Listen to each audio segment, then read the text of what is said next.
Good afternoon, ladies and gentlemen, and thank you for joining us for another edition of our Westry Horne Cultural and Heritage Lecture Series here with Frontiers International Plainfield Area Club.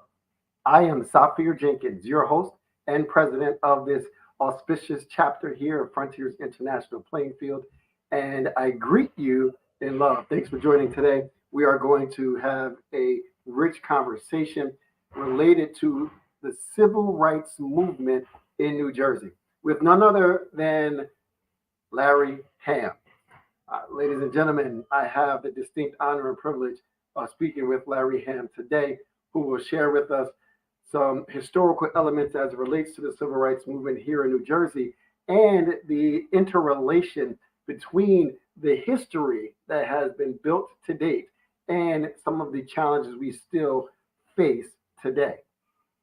Larry Hamm, if you did not know, is a fierce advocate for the African American community and human rights at large, with over 52 years of dedicated activism. Raised in Newark, New Jersey, he became a vocal advocate for education and community needs at just 17 years old. You heard that right. Later becoming, in fact, the youngest voting school board member in the U.S. history at age 20. Graduating cum laude from Princeton University in 1978, he organized anti-apartheid protests, leading to Princeton's divestment from South Africa. He holds a master's in business administration, and returning to Newark, he continued his activism, serving in various leadership roles and founding the People's Organization for Progress in 1982, advocating for racial, social, and economic justice at all costs. Under his leadership, POP led a 381-day protest campaign and continues its activism today. Hamm received numerous awards, including the Key to the City of Newark and the National Education Association's Human and Civil Rights Award. He's run for U.S. Senator in 2020 and is, in fact, running again now. And he is a sought-after public speaker across many different domains. He is the proud father of three daughters and is now a grandfather. Ladies and gentlemen, join me in welcoming to today's broadcast the esteemed, world renowned Larry Hamm. Thank you, Brother Safir Jenkins. Thank you very much. It's good to see you again in Yes, this likewise. venue. In this venue. I Yes, enjoyed indeed. our last conversation, and I'm sure I will enjoy this one as well. Just one thing on the bio. Next time you don't have to read that much, but I appreciate it. But I was the youngest school board member at age 17. At age 17, but you weren't off the mark. I was the youngest candidate to ever qualify to run for city council in the history of Newark. That was at age 20, um, back in 1974. So, but I don't think that I can't fault you with that because I don't actually think that's in the bio that goes out. But I appreciate this opportunity to speak today. Did you want to introduce the topic? I will, and immediately following that, I will turn it over into your very capable hands. Thank you for the corrections there. I certainly want to make sure I get it right. It is a little difficult to contain the amount of information I share because of how awesome and wide reaching your bio actually is. So, hats off to you for the many accomplishments you've already achieved throughout the lifetime, where you really should have a lifetime achievement award. But beyond that, I know the best is still yet to come. So, ladies and gentlemen, as we get ready to kick this into high gear, now that our lecturer has joined us for today, I'm going to turn this over to his hands. We are going to be speaking about the civil rights movement in New Jersey. For many people who may not necessarily know, to center this conversation, it's important to note some of the historical factors that make New Jersey the state that it is today. In many instances, New Jersey was long known as the slave state of the North. There are many challenges that we've been faced with in terms of trying to achieve economic justice and educational equity, and so many other domains where New Jersey has been challenged to really step up to the plate and overcome some of the obstacles that have stood in our way. So, to truly achieve that justice, conversations like this are entirely necessary. So, join me as we turn our attention to the esteemed and unparalleled Larry Hamm. Ladies and gentlemen, Larry Hamm. Larry, the floor is yours. Thank you very much, Safir, and let me commend you for all the good work that you have done over the years in the city of Newark, particularly in the area of education, trying to be, not trying to be, but being a very effective advocate on behalf of the parents and the children in the Newark school system. I wish you much success in the years to come in that endeavor and in all your endeavors. I was asked today to talk about the civil rights movement in New Jersey, a status report, and only the inimitable John Brinkley could come up with such a daunting topic, you know, as to give, as if I could give a whole um, assessment of a whole movement in the state of New Jersey. But I'll make a stab at it. And by the way, I'm coming to you from Woodbury, New Jersey, down here in Gloucester County. I just finished speaking to members of the historic Bethel AME Church here in Woodbury that was built in 1848, before the abolition of slavery, and it was reestablished in 1874. And it's quite a ways down the turnpike, but you know, the community down here has a resemblance to our communities up north in northern Jersey. But I'm not going to follow any logical progression today. Let me say the thing that's foremost on my mind right now in terms of civil rights, and that is the disparity study that was recently completed by the state of New Jersey on its contracting with minority-owned, women-owned, and small businesses and disadvantaged businesses. And in the old days, we used to say MBE, WBE, SBE, and also DBE. MWSBE refers to contracting with the state of New Jersey. DBEs refer to disadvantaged businesses contracting with for federal contracts. And the state of New Jersey came out toward the end of last year with a disparity study. I was surprised because I was contacted directly by administrators of the state, and myself and another leader of another civil rights organization in New Jersey were giving our own personal briefing. So it was really bad news. Anytime they're gonna reach out and personally, I appreciate the courtesy, but I know that one of the reasons they wanted to reach out to people, I'm speculating here, is because the results were so bad. It seems that minority businesses are probably getting less than 2% of the total contracting opportunities with the state of New Jersey.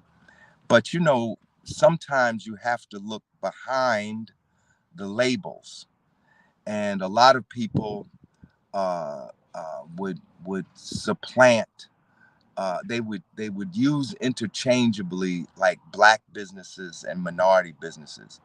But I'm telling you, if you say minority businesses, that's one picture. But if you say black-owned businesses, that's another picture. I think one of the reasons uh, the powers that be might like to use minority is because the numbers get higher when you say minority, because there's so many groups that fall under the category of minorities, which include African Americans. But still, the minority businesses themselves don't get more than a few percent of the total business with the state. It's total contracting opportunities. And the black-owned businesses get less than 1% of the total contracting opportunities with the state of New Jersey. This is a civil rights issue. And why do we say that? Because affirmative action programs, minority set-aside programs, that is, contracts set aside for minority-owned businesses, women-owned businesses, etc., are all a result of the civil rights movement and the passage of the Civil Rights Act of 1964. Just about all of the programs, be they affirmative action programs, educational enrichment programs, college recruitment and employment opportunities for individual minority business program, all of these are a result of the Civil Rights Act of 1964. So the question one would ask logically is, after nearly more than 60 years have passed since the passage of the Civil Rights Act of 1964, why is it that African Americans still receive such a small percentage of the contracting opportunities with the state of New Jersey? I was speaking at a mosque yesterday in Paterson, New Jersey. I believe the name of it is the Islamic Center of Passaic County. And I was speaking at a mosque, and I was speaking with a gentleman there, and he wanted to know more about me. He wanted to know about my background. And I informed him, because he's a small business owner, um, that I was a compliance officer at one time with the state agency that I worked many years for. My entire time at that agency wasn't in compliance, but I had a good solid decade of being in the MBE, WBE, SBE, DBE program that state agency had. And, you know, we sit here 60 years later and we find that uh, Black owned business, and remember, if it had not been for the civil rights movement, which was a Black movement, let's not forget that. I mean, it's not called the Black civil rights movement, it's called the civil rights movement, but we all know that the overwhelming majority of people that participated were African American, and that, you know, the goal of the civil rights movement was to eliminate Jim Crow segregation, which was a kind of prison, a social prison for African Americans, an apartheid system in which we occupied the lower rung of society. Um, these programs were created hopefully to help Black people and Black owned businesses. But we sit here 60 years later and we find that we are among those who have benefited the least as opposed to the most. In fact, if we were to say anything about affirmative action, we would say that the largest beneficiaries, the biggest beneficiaries of minority business set aside programs and perhaps even affirmative action programs has been white women. You know, they have received, I wouldn't say a higher proportion, necessarily a higher, but certainly a significantly higher portion of minority contracting opportunities than Black owned businesses and other people of color owned businesses. So rather than go into a whole technical discussion, which would be very boring, you know, about this, and it can be quite technical. Federal agencies, state agencies, colleges, universities, municipal governments, county governments all spend millions of dollars to have disparity studies done because all over the country, people know that state, local government, federal government, they're not just our governments, they are business centers, and they give out billions of dollars of contracts every year for construction, for purchasing, for purchase of goods and services, purchase of supplies, professional services, all kinds of goods and services. Local, state, federal government provide billions of dollars of contracting opportunities. And one of the goals of the civil rights movement was to make sure that minority businesses got their fair share. Now, what do we mean by fair share? Well, in the old days of the Black Power movement, when we were after the passage of the Civil Rights Act of 64 and the Voting Rights Act of 65, what did the Voting Rights Act of 65 do? It was a jewel of the civil rights movement, but it actually laid the basis of the Black Power movement, because the goal of the Black Power movement was to get Black political power. And one way to do that was to get Black elected officials. And there was a kind of a rudimentary formula that people had. They said, well, if Black people are 70% of the city, we should have 70% of the political representatives. And that was, you know, that was a kind of, it wasn't a precise kind of scientific formulation, but it gave people a rudimentary understanding of what we had to fight for. Like if there's a 9-member city council and Black people are 70% of the people in the city, then at least 5 or more of those representatives should be Black.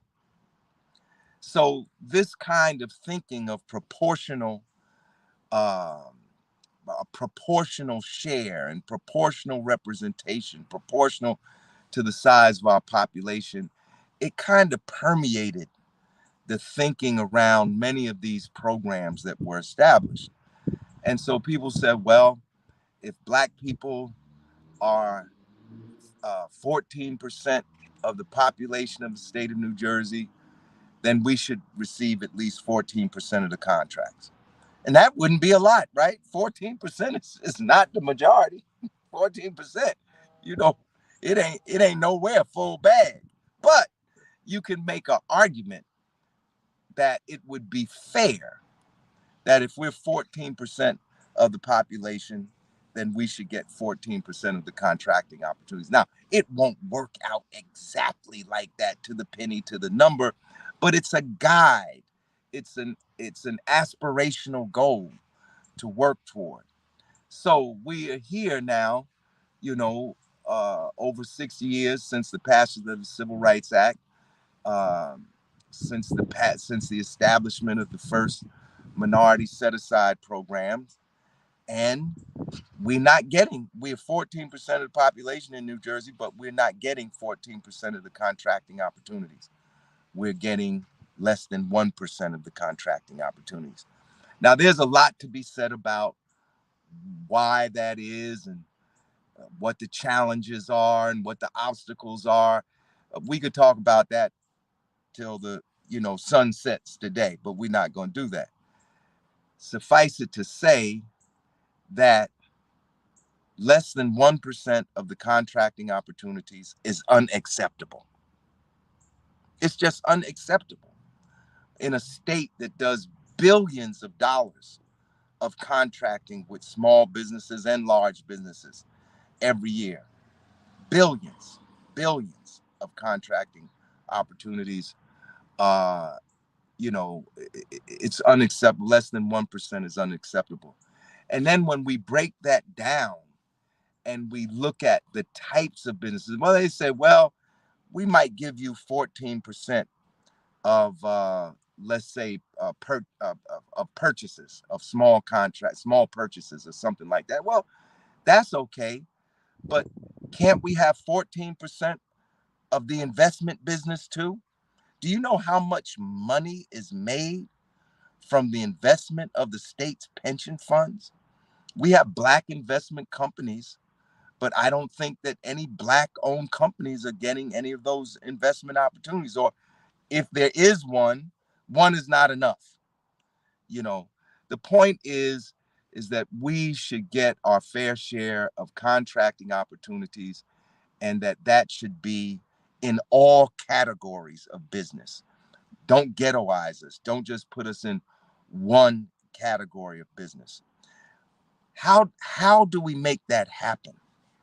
Well, to make that happen goes to the heart of what I think needs to be done. Now, when I was, when I first came into the movement, one of our popular sayings back then was, we're not struggling for civil rights. We're struggling for human rights. And that is true. We are struggling for human rights. But civil rights is a real legal category. Civil rights law is a real body of law.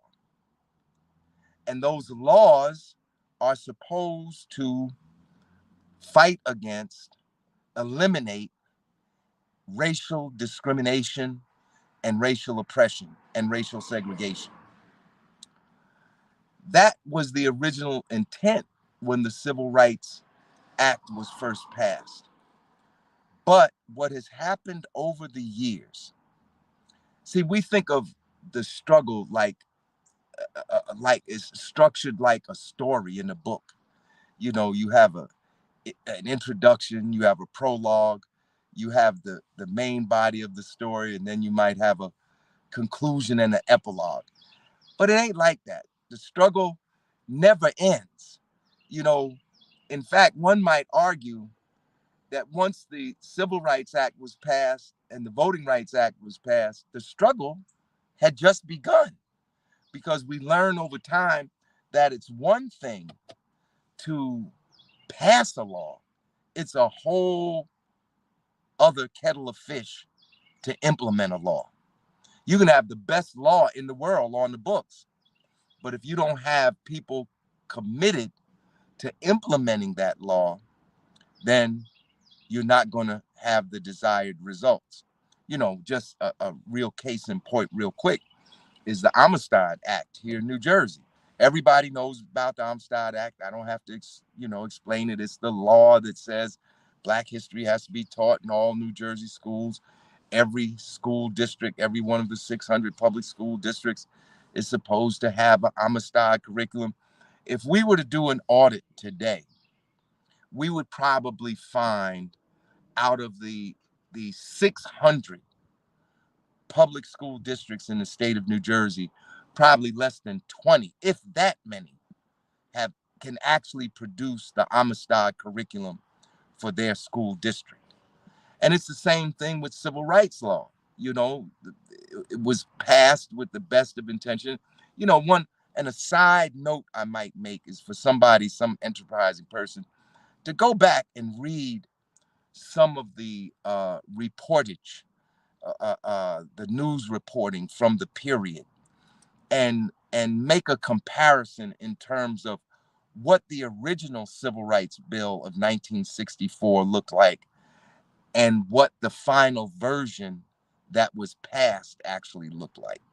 We rarely, in fact, I can say I've never been in a class, either in high school, elementary school, high school, or in college, where we did that kind of a retrospective. It was like there was a civil rights movement.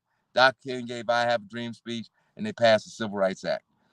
Nobody ever goes into the history deep enough to find out what was the original act that was introduced and what did it look like when it finally became law.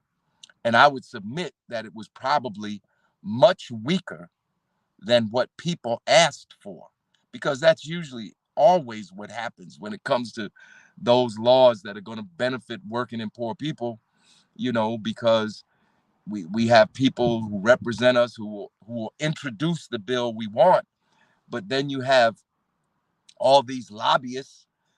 They say there's like 10 lobbyists for every congressperson. you know and those are the people who go down there to try to convince the people who represent us to do everything except what we ask them to do, you know, and with promises of campaign donations and all the other accoutrements, gold bars, you know, envelopes full of cash, you know, that's what keeps Congress from actually implementing the will of the people. I mean, look at this situation, the war in Gaza. All the polls show that the majority of Americans, Democrats and Republicans alike, want to see a ceasefire in Gaza. But our government is not working to make a ceasefire in Gaza happen. It's doing something else. It's doing what is supporting Israel's genocidal war in Gaza. That's because there are groups like AIPAC who are working on our Congress 24/7 to make sure it's not the will of the American people that's implemented, but it's what they want that's implemented. But going back now to civil rights, it would be interesting to look at and see what the original Civil Rights Act was, what they demanded and what they wanted, and what was actually passed by Congress and signed into law. And I say this again as another side note. Do you know that there's something that can happen to a law between the time that it's passed by Congress, it's passed by the House, it's passed by the Senate, and then the representatives from the House and Senate meet to reconcile to make one single bill that's passed again.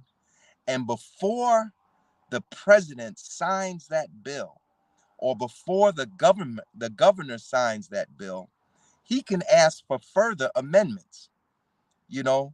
So you really, when people say, hooray, we passed the Amistad law, you got to read the fine print to say, well, what was it that was actually signed into law?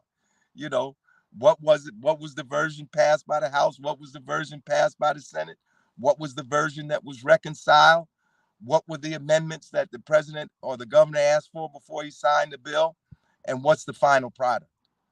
You know, and more than not, the final product is always a compromise. It's very rarely that the people actually get what the people want. And so even with the passage of the Civil Rights Act, the story just began. Dr. Martin Luther King, in his book, Where Do We Go From Here, Chaos or Community, said in 1966, he wrote, the book was published in 67. He wrote in 1966, he said, this is when he was still alive, that the country had already turned its back on the struggle for desegregation and the war on poverty. On both of those, it had already, he wasn't even dead yet. And he was saying that they've turned their back already. You know, the retreat from racial equality had already begun. The retreat from desegregation and end to racial apartheid had already begun before Dr. King was even assassinated. But anyway, Civil Rights Act is passed, Voting Rights Act is passed, Civil Rights Act is passed. Out of that come affirmative action programs. Out of that come minority set-aside programs for businesses. And immediately, just like with the police brutality, what is it called? The Police Review Board with subpoena power in Newark, right? As soon as Mayor Baraka set up the Police Review Board with subpoena power in Newark, the PBA goes into court to stop it. Immediately after the Civil Rights Act is passed, the segregationist states try to block its implementation. And how did some of these things happen? Well, take Virginia, for instance. Rather than integrate its schools, Virginia closed all its damn schools. They would rather close the schools than integrate the schools. And do you know that's one of the origins of the charter school movement? Because everybody didn't want to send their kids to Catholic schools because that was the only other option they had with Catholic schools or religious schools, whatever.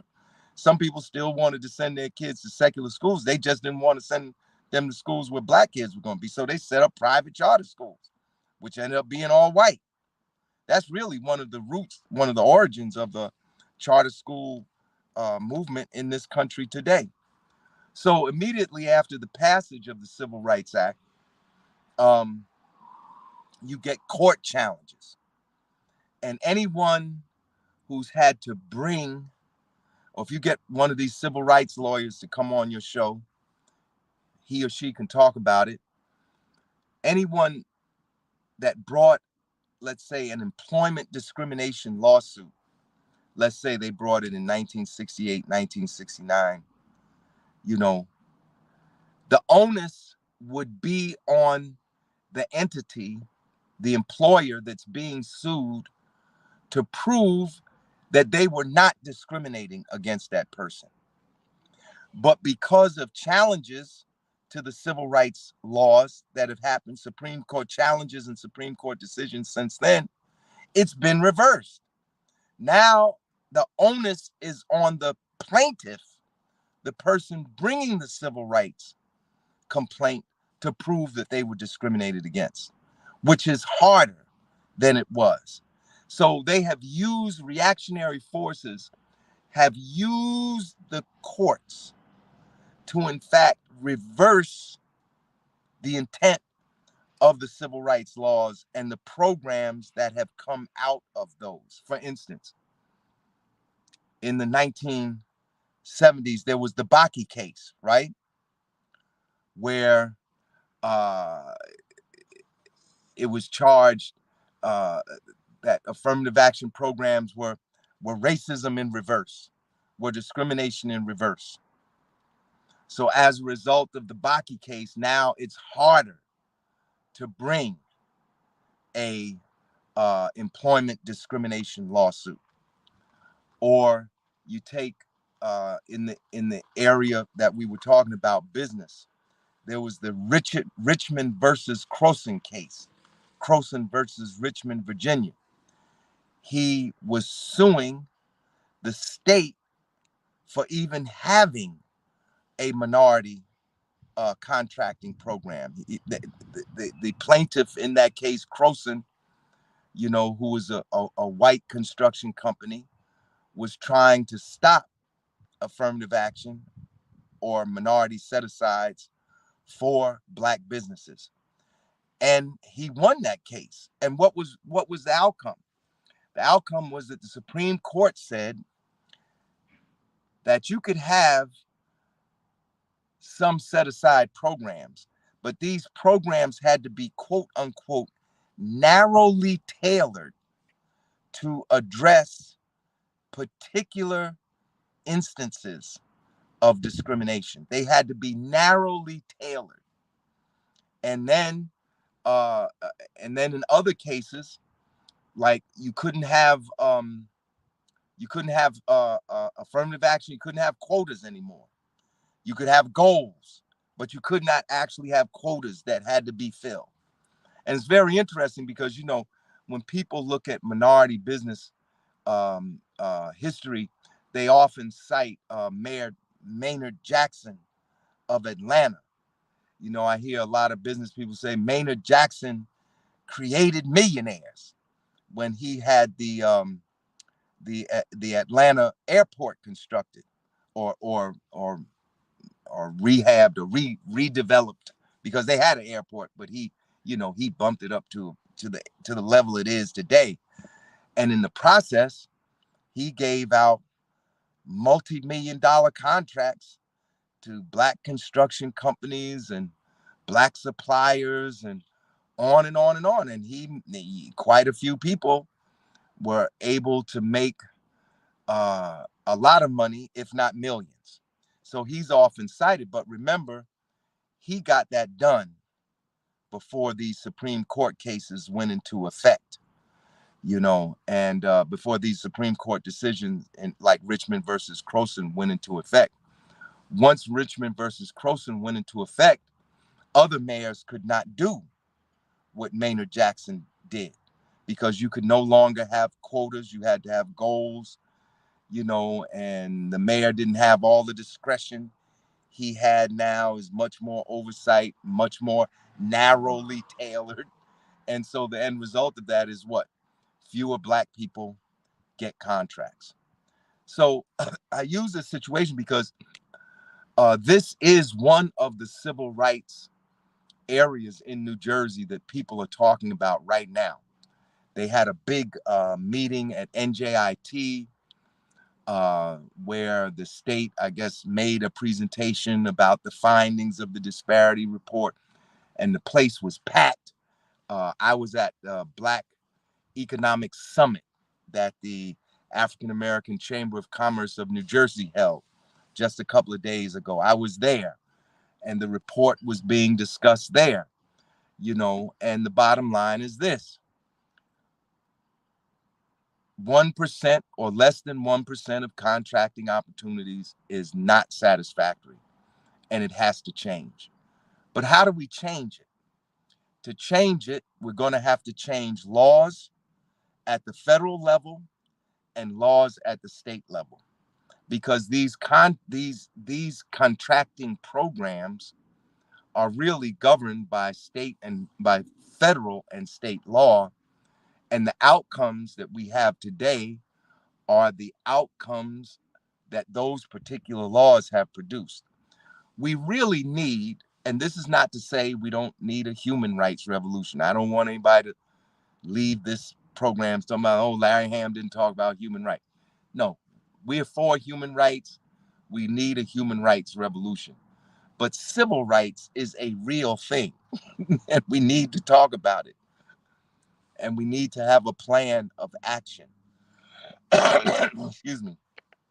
One of the things that I would propose is we really need a statewide civil rights conference in New Jersey to talk about the state of not just the civil rights movement, but what the civil rights laws have wrought over the last 6 decades, what's wrong, what's right, what needs to be kept, what needs to be jettisoned, and what needs to be done, what new things need to be done in the area of civil rights.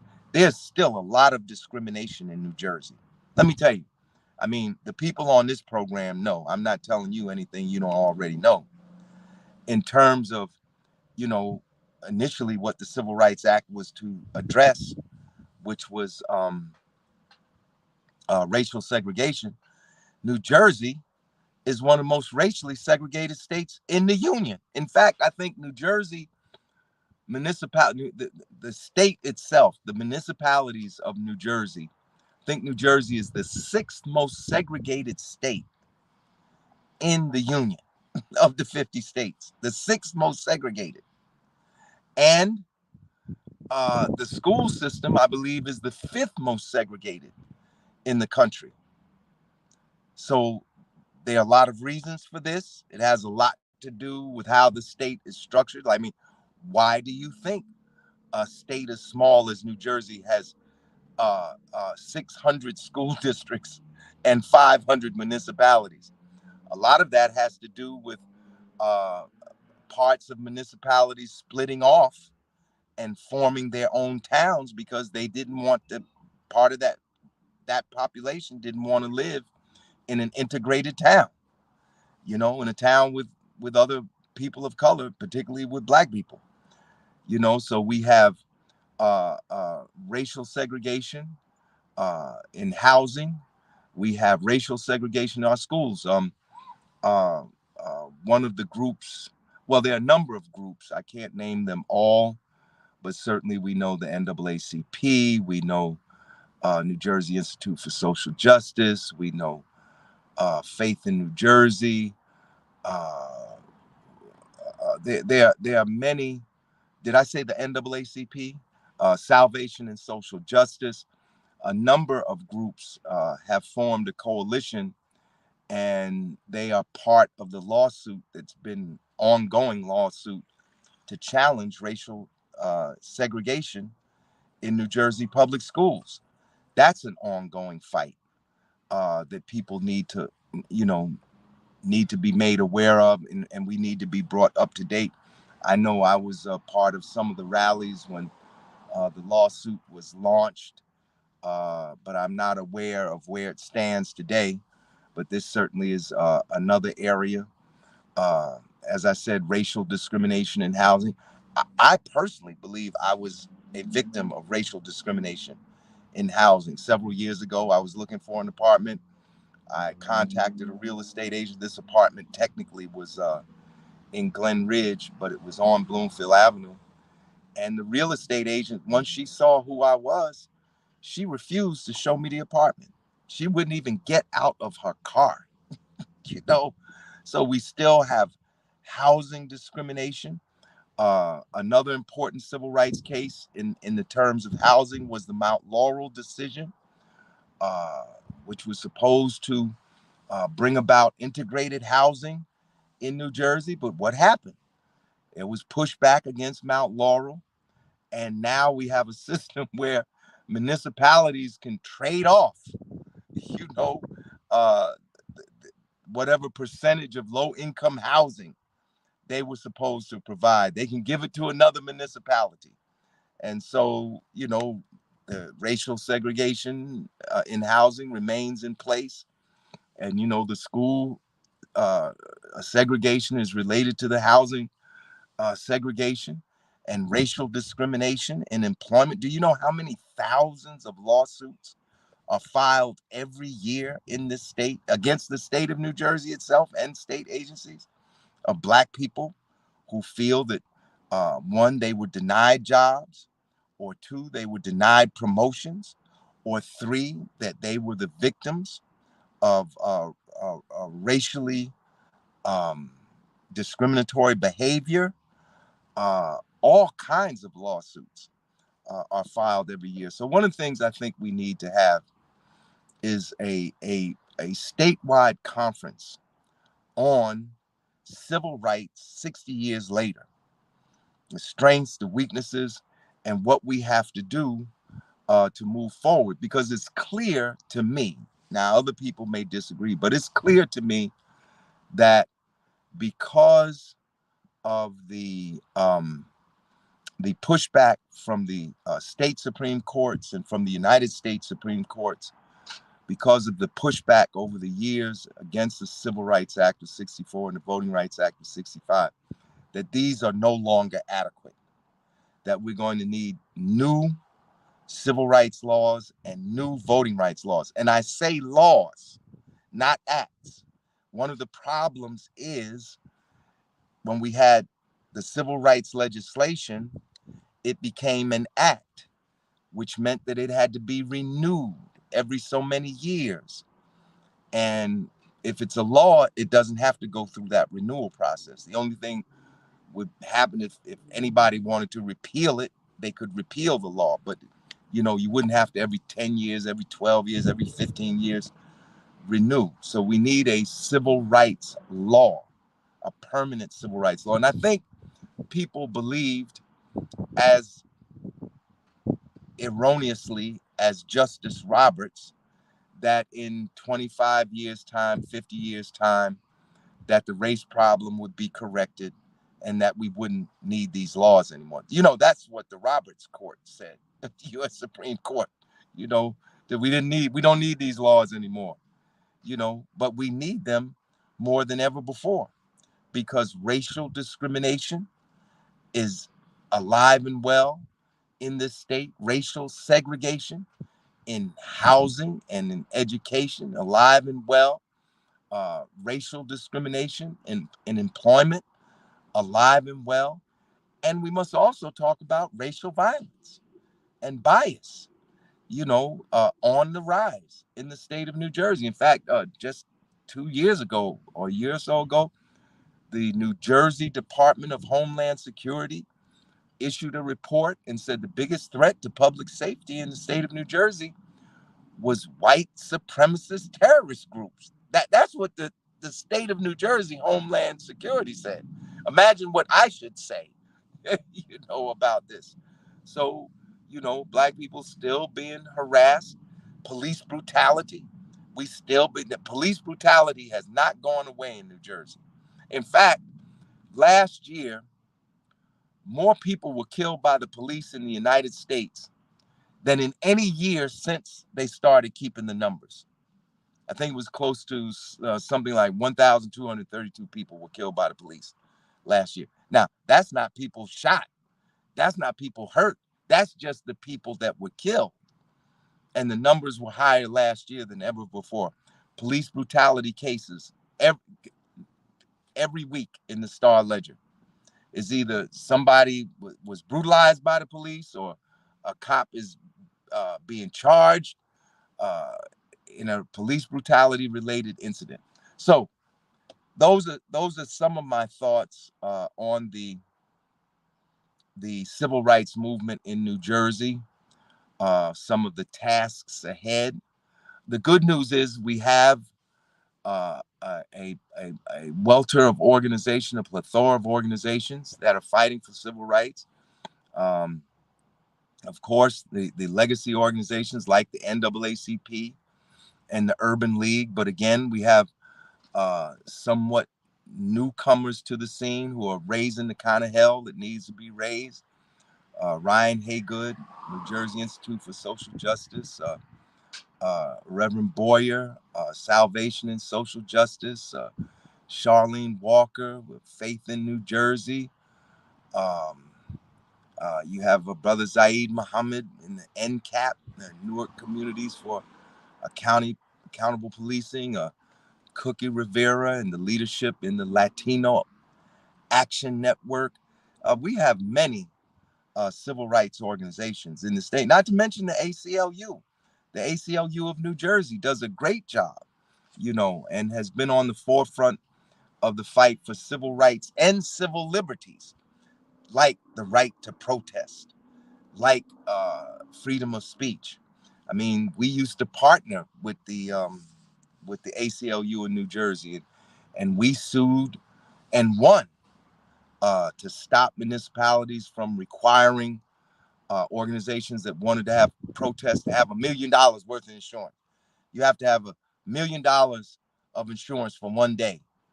Uh, I mean, over the years, there were municipalities that said we couldn't demonstrate at City Hall.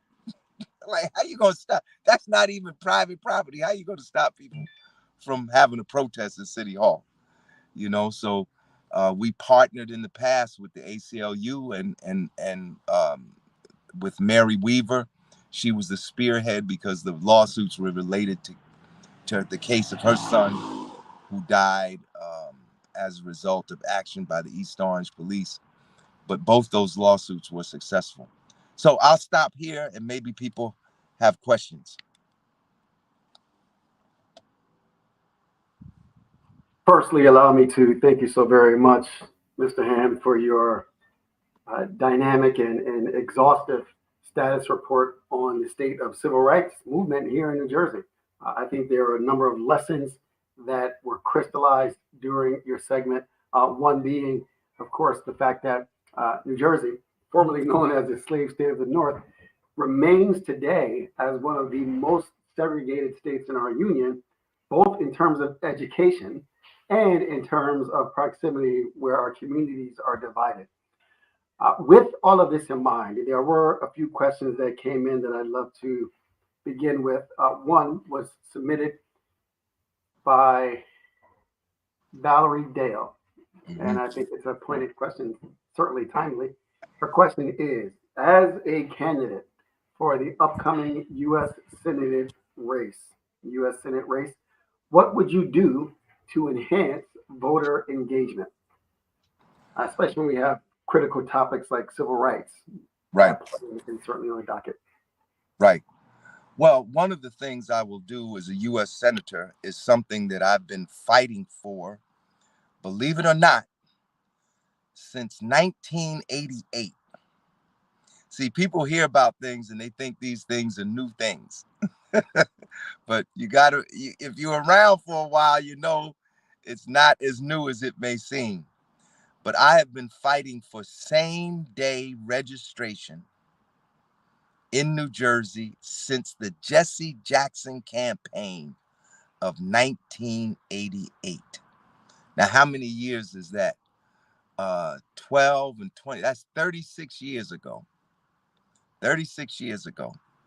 I first learned about same-day voter registration from a senator from, I believe he was from Minnesota, Paul Wellstone. He got killed in an airplane crash, but he was very progressive, very progressive. And he got same-day registration in his state. I think he's either from Minnesota or Wisconsin, but I'm pretty sure it's Minnesota. So I started a campaign. I can remember the press conference.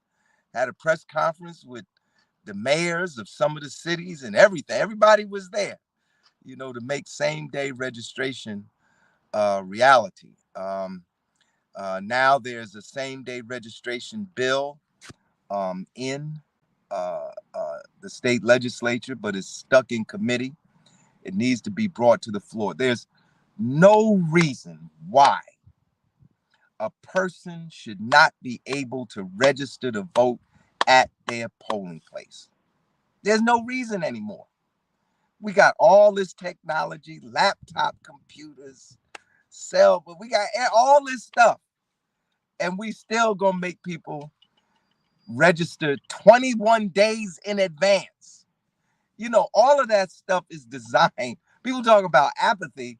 First of all, understand that apathy is structural. It's structural.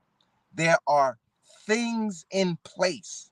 With all this talk, this highfalutin talk about democracy, there are things in place to keep people from voting.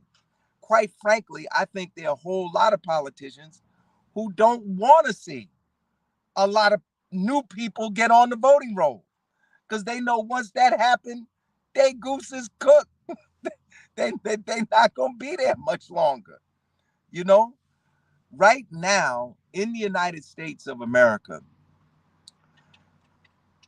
more than half of the people who are eligible to vote are not even registered. They're not even registered. Do you know it's roughly 25% of the voting age population that actually ends up voting for the person that becomes the president of the United States? 25%. Because if you figure half the people that can vote are participating, so half is voting for one candidate, another half, so that's half of 50% is 25%. They actually choosing the president. So I think people need to look at voting systems in other countries, in particular other advanced industrial countries, because we want to compare apples to apples and oranges to oranges, and see how they do it. They don't do it like we do it. No. In some countries, your social security number is your voter registration number. In some you go to some countries, they be like, voter what? Registration what? When you're born, you're registered. That's it. There's no re-registration. You move, you gotta register again, and you get married, and you gotta register under your marriage. There's none of that. All of these things are impediments to voting. You know, why is it we can only vote like at a designated polling place like a school or church?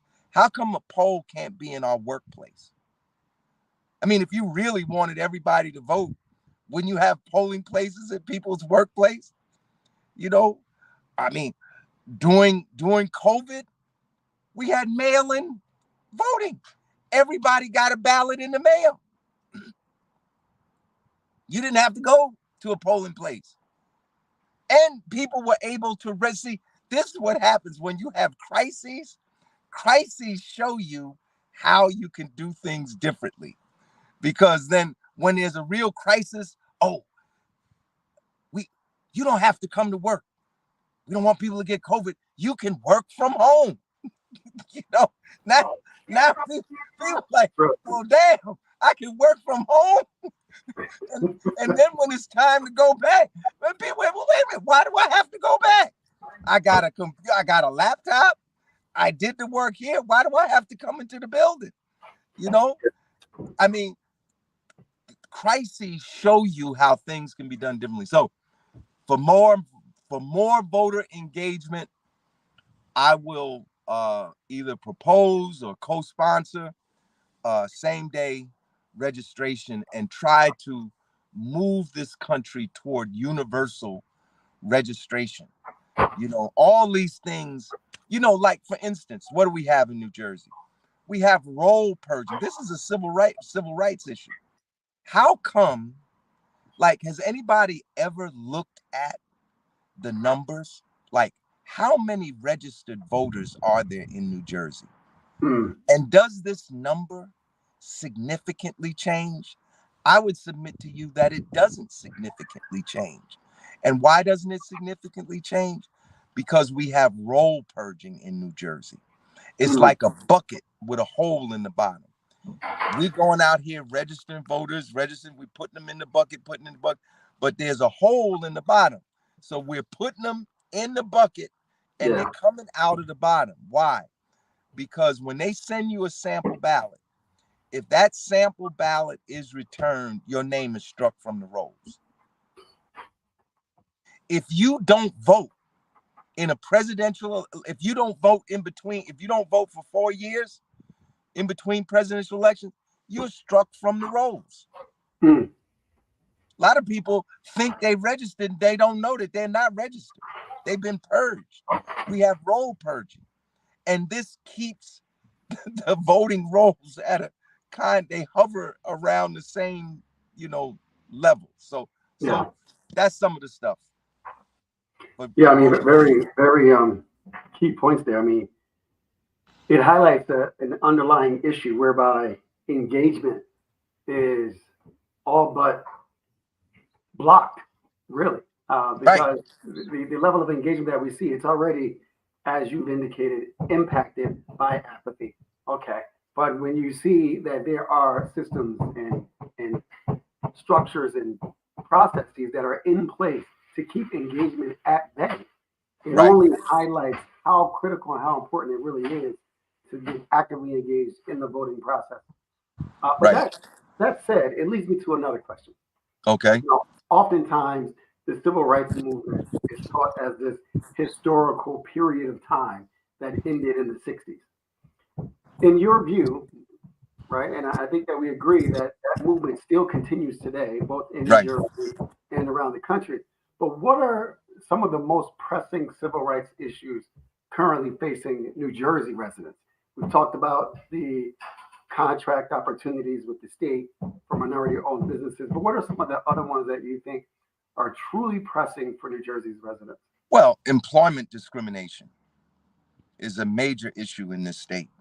I mean, if people could see the numbers of lawsuits that are brought because of discrimination, you know, so employment discrimination, uh, last hired or never hired, you know, first fired, you know, you're working on a job, you've been doing this job for 20 years, and all of a sudden your supervisor comes in one day and says, "Oh, we have a new hire, and we want you to train her on how you do your job." You know, they get ready to put you on the skids. You know, that's a form of discrimination, and people have been sued. You know, for that. Uh, we have situations where black people are, you know, go for a job and told they have to have umpteen degrees, and then they're forced to work under someone who doesn't have a college degree. You know, I mean, these are like everyday occurrences. So employment discrimination is a civil rights issue. Yeah. Housing discrimination Mhm. is a civil rights issue, and not just in terms of access to housing or lack of access because of your race or your ethnicity, but also economic discrimination. You Yeah. know, the cost of housing is going is becoming interplanetary now. Yeah. You know, the cost of housing is so high. You know, Yeah. people can't afford to live. Gentrification is a real problem. It's not just something that radicals say.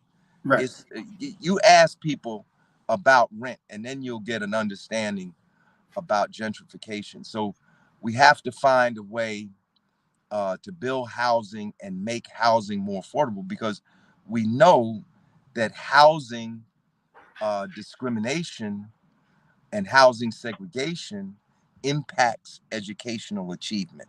Yeah. You know, the school you go to in New Jersey, at least the school you go to, is determined by your address, where you Right. live, you know.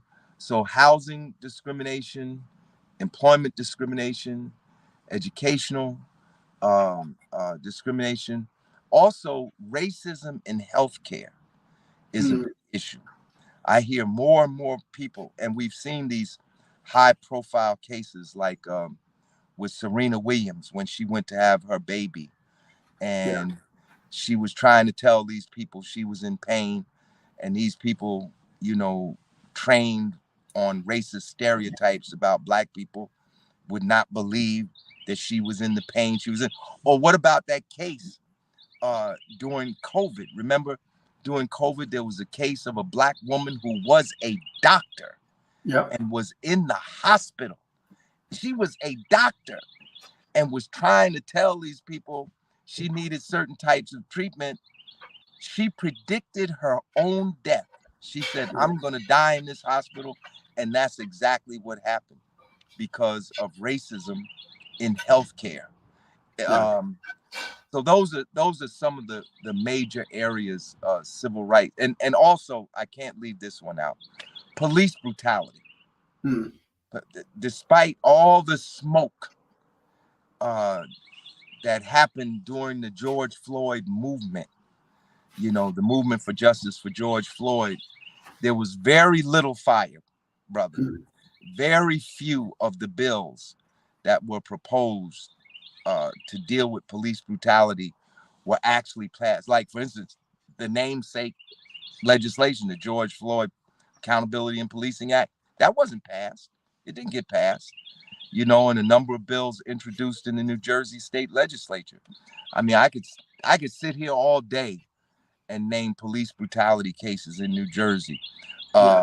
Bernard Placide, Najee Seabrooks, Carl Dorsey, Gulia Dale, Andrew Washington. Those are just some of the more recent cases. And it's still a serious problem. And, you know, because we have a state administration, you know, that appears has uses, you know, and I don't want to, you know, I always like to be accurate, right? I don't want to cast dispersions. I mean, for instance, the bill that New Jersey Institute for Social Justice passed and Governor Murphy signed into law that returned voting rights to formerly incarcerated persons. That was a very progressive piece of legislation. You know, we're Yeah. talking about civil rights and voting rights. You know, in the old days, you had to be finished your probation, you know, your probationary period, you know, before your voting rights could be turned. Now you don't. When you're Right. released, you can get your voting rights back.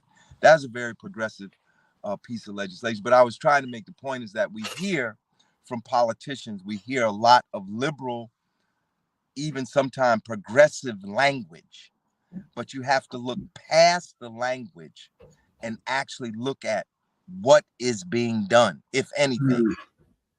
to get the real deal. Yeah. Yeah, no, those are very, very important points. And really, what you've highlighted is the intersectionality of these different social justice movements as it pertains to civil rights or the lack thereof for many peoples in the state of New Jersey. One that comes to mind, which leads to another question, is educational inequality and injustice, right? This Yes, is a persistent issue that affects civil rights. yes. So my question is, how have you seen this play out across the state? And what steps do you believe need to be taken to address these disparities in the educational opportunities and outcomes in New Jersey? Right? There's talk about busing, there's talk about reintegration, but what do you think could be a sustained solution in that space? Well, I have some unconventional views on this, right? Uh, I what I'm about to say may not make some people really, you know, applaud for me. They might do the opposite. But first of all, let me say this this truth. When I was appointed to the Board of Education at the age of 17, the majority of Newark public school students graduated high school functionally illiterate. That meant that they could not read above a fifth grade level. That's what functional illiteracy is. And it was really worse than that. I was stupefied, and that's not an exaggeration, when I saw my first set of testing results as a school board member. Yeah, Because as a school board member, we not only got the overall report, we got the the details. results school by school, Mm, grade by grade. I mean, we could go right down to the granular level. And I'm going to tell you, there were people who were graduating that were reading like on the third grade level, graduating high school, reading on third grade level. yeah, Now, but here we are in the 21st century. And what did the latest reports say about math and reading levels in Newark? Not far from the same, right? Am I wrong? right. not far. Now, has there been some improvement? If I was to say there was no improvement, that would not be true. There's been some improvement, but the problem is the world is not standing still Right. for 40 years waiting for us to catch. All right, we're gonna stand right here until Larry catch up. Right. The world is moving on. So while we might have some improvement, the world is moved on. And so the gap, can you see? You can't see my hand here. The gap. I can't. Oh, there we go. The There you gap. There we go. The gap, right? go. Yeah. The gap goes through the generations. Mm. The disparity is still there. Yeah. And it's a difficult thing because we've had 40 or more years of Black power in Newark. Mm-hmm. There was this belief when I was in high school, when I came to the school board. I came into the movement in 1971. And at that time, the cry was for community control of schools, Black control of city government, et cetera, et cetera. And there was this rudimentary belief that the reason we were having problems with these institutions was because we weren't controlling them. Mm. And conversely, if we control these institutions, we'll solve the problem. Yeah. And we're here 40 years later, seeing that the matter is more complex Mm-hmm. than simply control. Now, you asked me the question, and this goes to the heart of the present lawsuit that these groups have against racial segregation in New Jersey's public schools. Would integrating the schools help? It might. It might. It might help a little. Mm. Would busing help? It might. It Right. might help a little. But I don't think these things will erase the fundamental disparity. And here's where I differ with everyone else. I believe that the fundamental root of educational inequality is income and wealth inequality. Mm. Of course. And that until you correct for those, Yeah. you will only have a minimal impact on the outcome. Why? And why do I say minimal? Because you can, there have been years when the Newark scores went up some, right? There have been years when the scores went up some. There have been years when the scores went down. It's a Right. roller coaster, just like crime, right? In Yeah. Newark, there are Right. years when crime. I remember when Sharp James was mayor, there was like 100 people a year being killed. Now it's Yeah. down to 60. That's an improvement. That's not Right. the elimination. Some people would talk like, there ain't no more killing. That's not Right. true either. It's Right. 60 is better than 100, but 60 does not mean homicide has been eliminated. Right. It's the same way with educational achievement. I believe that what are called educational inputs can help a student. The quality of the teacher is a major factor. That's Mm. why, we have situations where we still have geniuses coming out of the most oppressive conditions. Yeah. Yeah. Because you can have, random factors that impact that child's development, that push them beyond, whatever impediments that they encounter. But the average, the mean remains the same. So I would say until we can actually correct for the economic inequality, the income inequality, like a simple thing, like living in a house where a child has his or her own room and can go into that room and study quietly, as opposed to a child that doesn't have their own room, whose home is experiencing all the things that poor people experience. You know, I was lucky. I lived in what we called the ghetto. I lived on 12th Street between 16th and 18th Avenue. But while I was in school, from the point, I guess from around the 4th grade, 5th grade, I had my own room. You know, we had a bunch of us lived together, but family members lived together in second floor apartment. Some folks had to die, you know, and when they died, I got their room, right?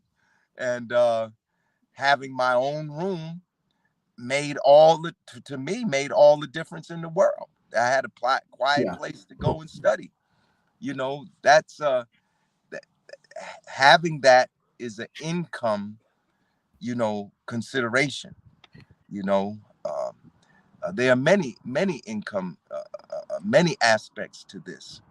You know, just like, you know, having a parent that went to college, right? If you don't have a parent that went to college, you know, the whole conversation in your house may be different. It may be the same, but it may be different too. You get my drift. You know, Absolutely. with your level of income comes a quality of life. And theoretically, the higher income you have, the higher quality of life you have, and the higher, you know, achievement generally the children have. And this is true. We see this.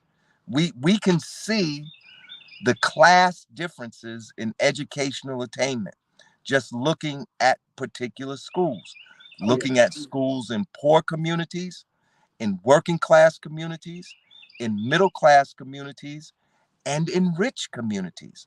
And Right. when you look at the educational attainment, you'll see at least a correlation, if not a Absolutely. causation. You'll see at least a correlation. And scholars have written on this. One of the books I would recommend, and I don't know if I mentioned this to you the last time you and I talked.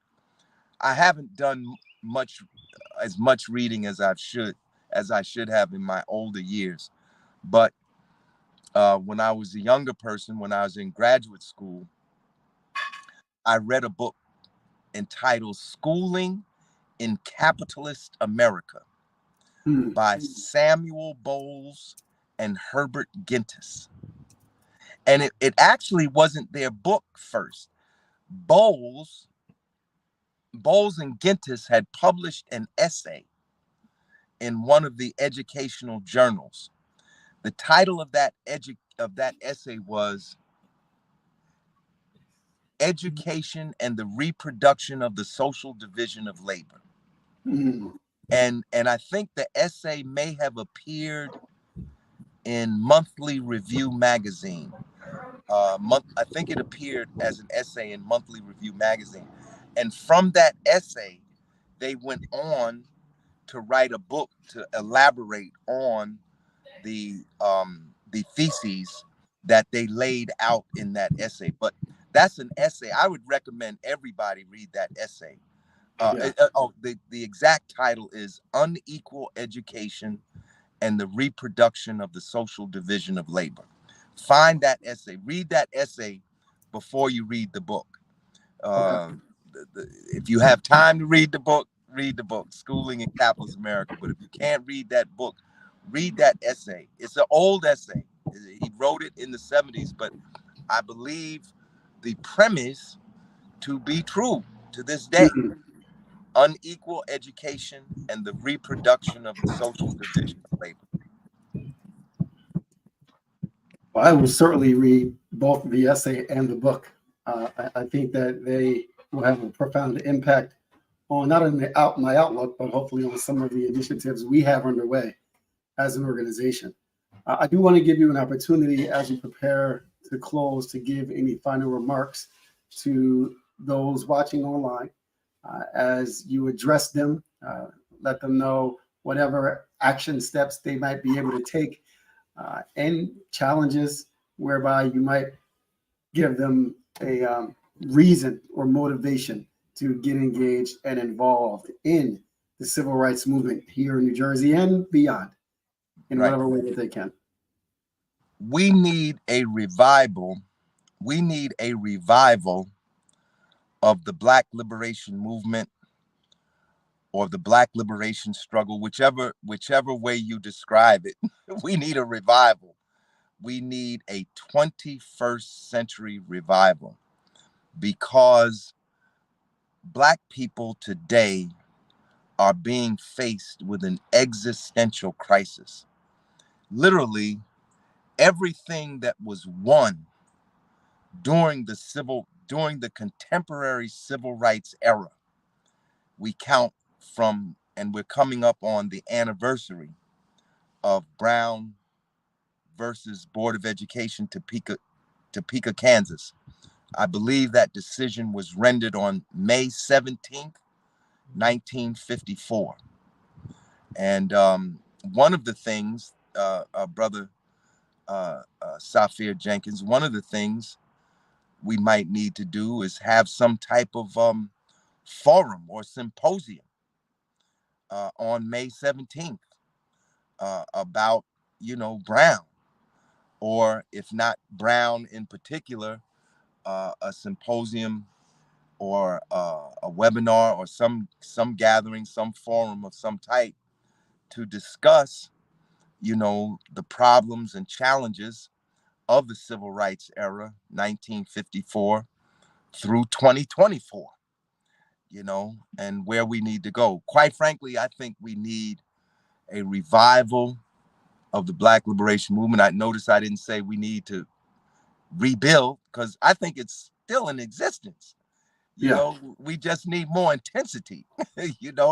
With Black people never stop struggling. Anybody walking around here talking about Black people ain't struggling, it's not true. You just don't know where the struggle is going on. You personally don't know. But if you're a person and this is the one of the few positive aspects of social media. If you're a person that goes on social media for news beyond, entertainment, people are struggling. Black people struggling all over this country on a host of issues. Down there in Florida, they're struggling just for the right to teach Black history. I mean, this is the 21st century. Black teachers have lost their jobs trying to teach Black history. Can you believe that? People been fired. Something we take for granted. People are being fired in the 21st century for teaching Black history.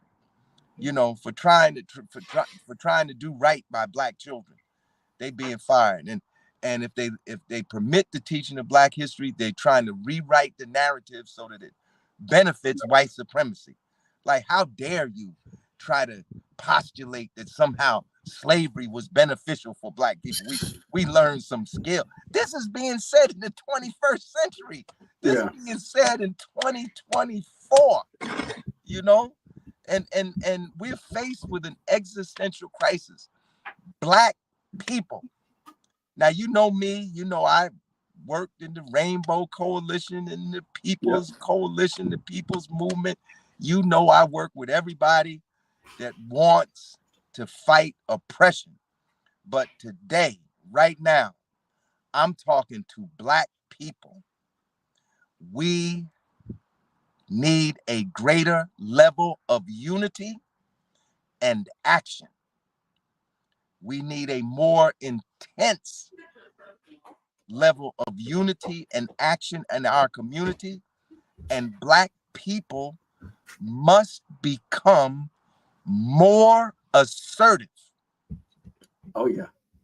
In the 21st century. Because these people, they want to go back. And we ain't going back without a fight. They want to go back. They want to drop us off. They want to leave us behind. No. Yeah. We have as much a right to be here as anybody else. And we have as much a right as to enjoy the fruits of our labor and the fruits of social development that society provides. you know, and we have to be more assertive, you know, because they are trying to literally undo everything that we've. Now I hear people, and you know, we just had this decision on affirmative action, and this pertains to civil rights. People talking about walking around, oh, I don't need affirmative action. Are you crazy? Right. You know, Right. are you delusional? You you've been reading stuff written in the night. You've been reading Booker T. Washington. You think it's 1919 and it's 2024. I Right. went to Princeton University. I came out of the hood in Newark. My mother was a seamstress. She worked in the cleaners around the corner. My Wow. father was a truck driver who died when I was 4 years old. How the Wow. hell did I get to Princeton University if it wasn't for a civil rights movement? There was a minority recruitment Princeton had not a minority recruitment. Princeton had in the 1960s, late 60s, early 70s, an inner city Wow. recruitment program, not just minority. They were Yeah. going into the hood Yeah. to find people. And I was, they didn't come and find me. I mean, I applied, but it was through that program Yeah. that I was able to go to school. You're going to see a direct impact of the Supreme Court decision on affirmative action. You're going to see that by next fall. You're going to Wow. see declines in the numbers of Oh yeah. Black students being able to go to college because these colleges are already wrapping up. I just saw something yesterday. Duke University ended scholarship program for Black students, ending DEI. You know, that was another word for affirmative action, DEI. They're trying to end anything affirmative action, DEI, they want to end it all.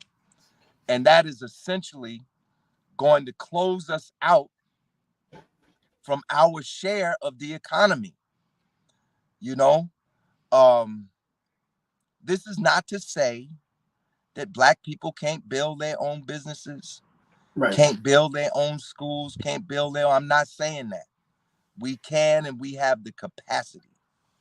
But I'm telling you, without reparations, affirmative action, without something, we're going to remain shut out. And it's Yeah. not going to be good for our economy. Our children should have more opportunities than we had, not less. Not less. 100%. That's right. Yeah. So that's my closing message. We got to have a higher level of unity. We need more action for justice and equality and prosperity. We need more action, and we must be more assertive. If we sit on the wall, we're not gonna get nothing. You Yeah. know, we must be more assertive, or else it's gonna have dire consequences, and it's not gonna be imperceptible. It's gonna Right. be easily seen. You know, Yeah. but that's my closing Yeah. statement. Well, I And think also, I don't know if I can say anything. I just want to remind people I am a candidate for United States Senate in 2024. I am on the ballot for the June 4th primary election. So I hope people will give me due consideration. awesome. Awesome. Well, I think I speak on behalf of everyone who not only watched and participated today, but will watch into the future, as well as for the entirety of the Frontiers International Plainfield Area Organization. I must say thank you wholeheartedly for coming and pouring so much of yourself into today's lecture. It is a reminder of the stance that as a people we must take in the face of injustice. Remaining silent and standing idly by will no longer cut it, because all of the benefits, all of the freedoms that we have come to enjoy throughout the entirety of many of our lives are being swept right from under our feet. And Right. if we are not careful, we will be left in the dark ages. Ladies and gentlemen, thank you for joining us today. Get out, vote, vote, and vote, and tell somebody you know to vote, and tell someone they know to vote as well. Your vote matters, your voice matters, but it will only matter when it matters to you. So thank you for joining today. Again, I am Safir Jenkins of Frontiers International Plainfield Area Club. You have just witnessed a conversation, a lecture with Larry Hamm of People's Organization for Progress, talking about the civil rights movement in New Jersey. It is not a movement that is behind us, but it is one that is ever present and stands before us. So we must take a stand to ensure justice for all is not only observed, but is experienced by every person within our state. I appreciate your time on today. Thank you for joining us. If you find it possible, based on your circumstances, or if you can find it in your heart to support us in our endeavors, you can certainly donate to our initiatives. Namely, we also have a scholarship fund, which you can donate to, and you can do so by visiting bit.ly/Plainfield Frontiers donate. We have partnered with Zephy to allow for you to donate free of charge. There is no processing fee, there is no tax, and there is no added monetary expense that you will face using that platform. I thank you again for joining us today. I bid you adieu, and I certainly encourage you to stand for justice, else you fall for anything. Thank you all so much. Have a great day.